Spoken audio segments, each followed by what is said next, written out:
moving away from the NFC North and hitting the last division, one last playoff spot up for grabs.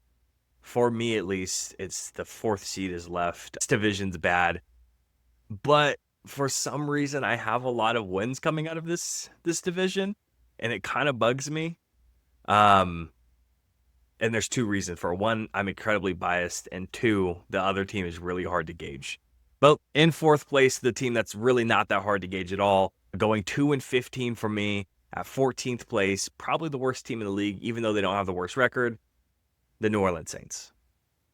Yeah, I got them with 3 dubs. Where's their 3 coming from? I have the Saints not getting a win until week. Let's see. Make sure I do this right. I could definitely make this screen bigger. I'm certain. So I have the Saints going 0-14. Yeah. And then 0-14. they beat the Panthers in week 15. And then I have them beating the Titans in week 17, just because that game doesn't matter to anybody. And who knows what the rosters look like at that point. And then I also have them beating the Falcons in week 18, because the Saints are one of those piss poor organizations where they'll be sitting there, and if they lose that game, they get the number 1 overall pick, but their players will go out and hoorah themselves into a win and cost themselves the first pick or something. And I just know for a fact that's not going to be the Giants. The Giants will put a bomb on their team bus to keep half their team from getting to the arena that week if it's for the first overall pick. So I also went through some of these shittier teams just for the narratives, for the vibes, good vibes only. And the Saints costing themselves the number 1 pick would be pretty funny, because they won 2 of the last 2 games of the year.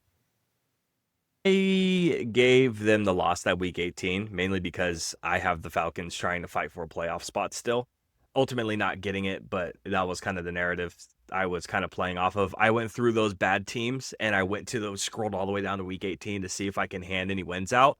And I think there was 1 or 2 wins that I handed out. End of season, just random shit that happens every single year. But that one I still handed to the Falcons.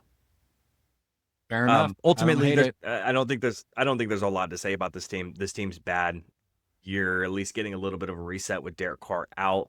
It's not a talented team at all in any aspect. It's just not a whole lot to say about it. I'm sorry, Saints fans, but there's really, how much breakdown do you need of a team that has a ton of questions on who's going to start in the rotational pieces? And you didn't really bring a whole lot in that would really swing the pendulum one way or another. It's just your team is bad, and there's not really a whole lot to say about it. Hopefully your rebuild is done in 3 to 4 years, and you're back in the playoffs at that point, because there's a lot of work to do with not a whole lot of cap space to work with. So hopefully you guys can drag your way out in a couple of years.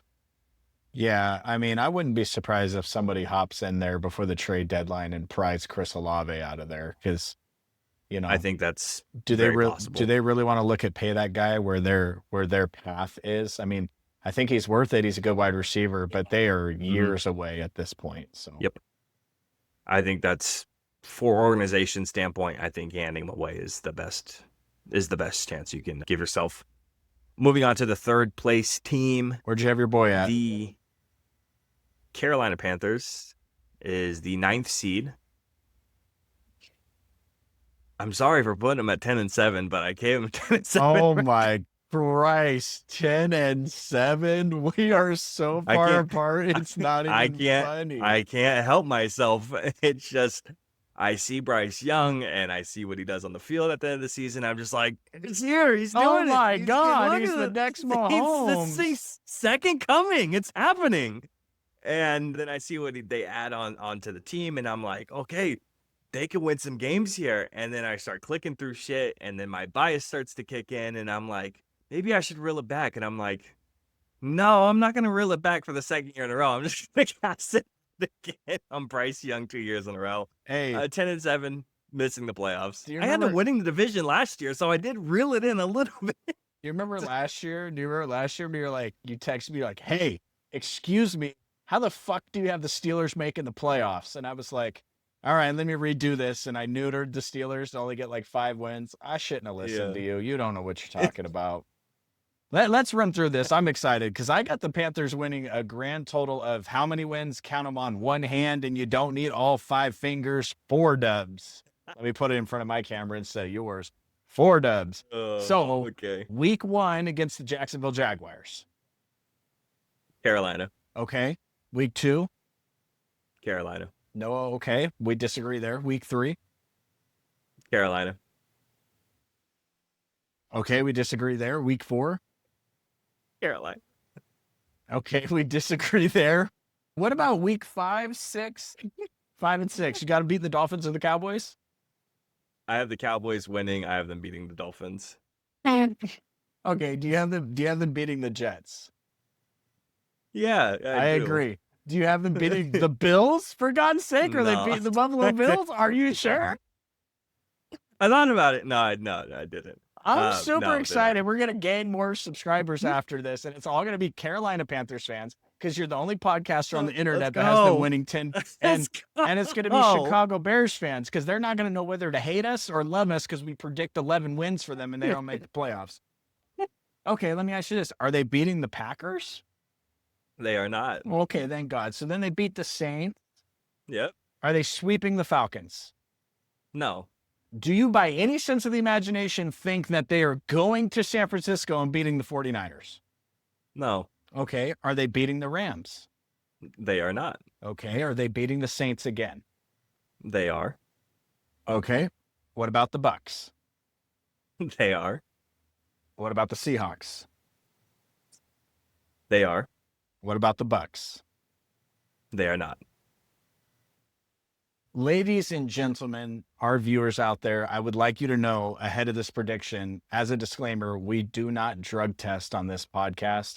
I have no idea where he's getting 10 wins for the Panthers at, but I promise you this. That's not even that bad. We argue about these games. We argue about these predictions and these takes later on, and then we send each other clips of ourselves. That's the whole reason why we started this podcast. So when he says some crazy shit like the Panthers are going to win 10 games, I can go back and laugh at him later for it. Like, no, the Buffalo Bills are not in the top 10 power rankings this year. So I feel like it's not that crazy. That's fine. I mean, he was literally dog shit until like halfway through the season last year. And then we're like, oh my gosh, he's okay. And now all of a sudden he's going to 10 wins. Hey, buddy, I'm excited. We finally disagree largely on something. This would be a pretty boring podcast if we just believed in each other's rankings. Oh my gosh. So that's fine. What I think is crazy is you have them at 10 wins at 3rd, which means you have the Falcons at even more at 2. No, assuming you have the Falcons making the playoffs. 10. I do not. They have 10 wins. Well, and they're at the 8th seed. I have the Falcons. The good news here is the Falcons got to 2 hands on their win total, but just barely. So now, since this is so different, let's do this. So, are the Falcons beating the Bucks week 1? They are. Okay. Are they beating the Vikings? No. Okay. So I think the Bucks win. We're good with the Vikings. You think they beat the Panthers? I don't. Are they beating the Commanders? No. Are they beating the Bills? No. Are they beating the 49ers? No. Are they beating the Dolphins? Yes. Wow, you hate the Dolphins this year. Are they beating the Patriots? Yeah. Okay. Yes. The Colts? Yes. The Panthers? Yes. The Saints and the Jets? Yes. The Seahawks? Yes. The Bucks? No. The Cardinals? Yes. The Rams? Nope. The Saints? Yes. All right, so we don't really disagree on much on here, except for you gave the 50-50 games to the Falcons and I gave them to other teams. So there's not too much to take away from that because truthfully, I hope Michael Penix balls the fuck out and they do win 10 games. I think that would be awesome. Yeah, I think they're for the Falcons. They're 4-6 against winning teams, 6-1 against losing teams, 1-5 against playoff teams. I feel like that kind of sitting the 8th seed, just missing the playoffs. It all comes down to Penix, right? Again, that's a lot of my bias kind of playing into there because I loved Penix coming out. We had long discussions about all of that last year. I think it's a decently talented team. where they put investments into 2 pass rushers with 2 of them that I actually liked a lot. I already liked Jalen Walker, and they put him into a situation where it worked. I would have hated if Jalen Walker got drafted to a 4-3 team or a 3-3 team and he can't play the way he wants to play. Getting drafted to a 3-4 base team is perfect for him, and then drafting James Pierce into the same exact situation, 2 speed rushers like that. And I love James Pierce. He's one of the only guys that I turned on the tape this year and I went, holy shit, I'm having fun watching someone. He was one of the only guys that I actually got really excited for, unlike the years before where we did this. And there's lots of guys. Drafting Xavier Watts, safety, kind of just a center fielder. Kind of it's interesting to see how he plays with Jesse Bates, who's extremely talented. I think the defense has made some upgrades, and I like Penix. And so I think that's where those 10 wins kind of come into play, playing with, against a weaker schedule. Some teams, obviously, as we're finding out, I don't like a whole lot. But yeah, that's where the 10 wins come from. I'm a Kirk Cousins fan, and so I think it's funny to think about him just getting paid $40 million to sit there on the bench. Sit on the bench, yeah. Offensively wise, with Bijan and Kyle Pitts and Drake London, I don't think this offense is all that different than what they were last year. The quarterbacks changed, but I don't think that Michael Penix is all that much better than Kirk Cousins when Kirk Cousins is on.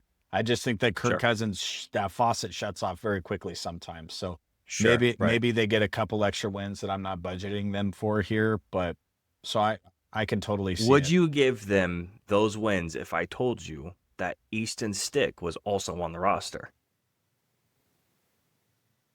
Is it possible that Ben DiNucci is on the practice squad? I don't think so, is he? That'd be funny. I mean, because if they got Easton Stick and Ben DiNucci, then they might win the Super Bowl. It might be over for everyone. I might have to be rooting for a new favorite team with the color red, okay? Because Easton Stick, man, that's a good-looking man right there. I'm a big fan of Easton Stick. Do you know what his do you know what his favorite route for his wide receivers to run is? Slants. Oh, the stick route, duh. Oh, the stick route. You're Easton stupid. Stick. Come on, bro.